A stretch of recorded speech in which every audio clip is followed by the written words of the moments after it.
Hi, everybody. I'm Deacon Dave, and welcome to the Deacon Dave and Layperson Lisa show. I am continuing on with Psalm 109. For the leader, a psalm of David. O God, whom I praise, do not be silent. For wicked and treacherous mouths attack me. They speak against me with lying tongues. With hateful words they surround me, attacking me without cause. In return for my love, they slander me, even though I prayed for them. They repay me evil for good. Hatred for my love. Appoint an evil one over him, an accuser to stand at his right hand, that he may be judged and found guilty, that his plea may be in vain. May his days be few. May another take his office. May his children be fatherless, his wife a widow. May his children wander and beg, driven from their hovels. May the usurer snare all he owns. Strangers plunder all he earns. May no one treat him with mercy or pity his fatherless children. May his posterity be destroyed, their name rooted out in the next generation. May his father's guilt be mentioned to the Lord, his mother's sin not rooted out. May their guilt be always before the Lord, till their memory is banished from the earth. For he did not remember to show mercy, but hounded the wretched poor and brought death to the brokenhearted. He loved cursing. May it come upon him. He hated blessing. May none come to him. May cursing clothe him like a robe. May it enter his belly like water, his bones like oil. May it be near as the clothes he wears, as the belt are always around him. May this be the reward for my accusers from the Lord, for those speaking evil against me. But you, Lord, are my Lord. Deal kindly with me for your name's sake. In your great mercy, rescue me.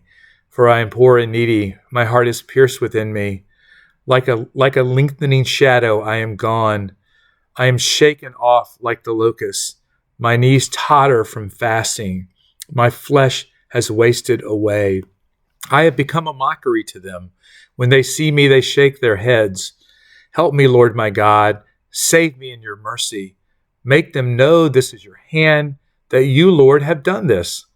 Though they curse, may you bless. Arise, shame them, that your servant may rejoice. Clothe my accusers with disgrace. Make them wear their shame like a mantle. I will give fervent thanks to the Lord. Before a crowd I will praise him.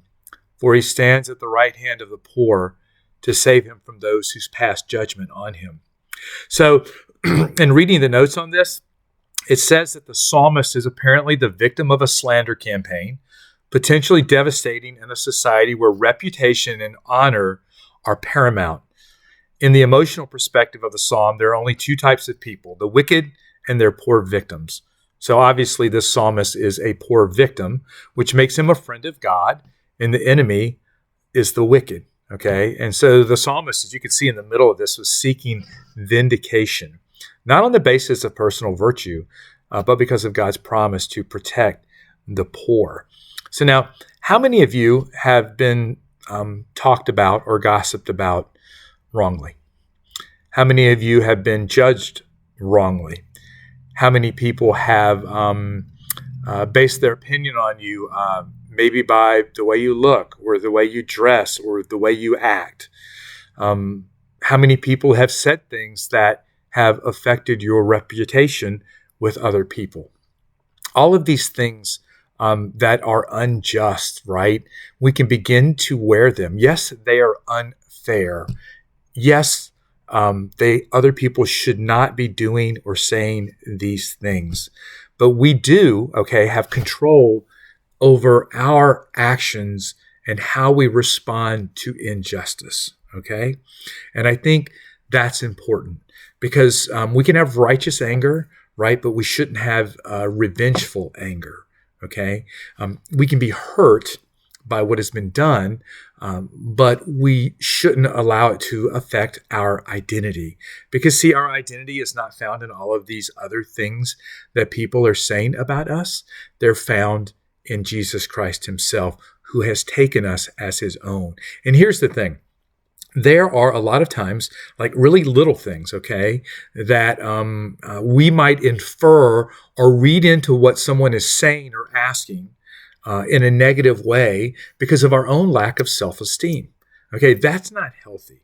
Okay? Our self-esteem, it too should be rooted in God. We should not be thinking the worst about what someone is saying to us, okay? Because of maybe how we feel about ourselves. And so a couple challenges for you here for this psalm. The first one is, are you like holding on to something bitterly that someone's done to you or said about you? Well, I'm going to ask you to give that to the Lord, to surrender it to him. Okay, so that you can have the fruit of the Spirit, that peace and joy that you deserve. And then the other thing is your self-esteem struggling? Because in the eyes of God, you're awesome. You're absolutely awesome and amazing, okay? And there's nothing in this world that you're defined by other than him, okay? So always remember that no matter what is going on, you're completely and perfectly loved by God, just the way you are. All right, everybody, I'm Deacon Dave. We'll see you next time. Bye.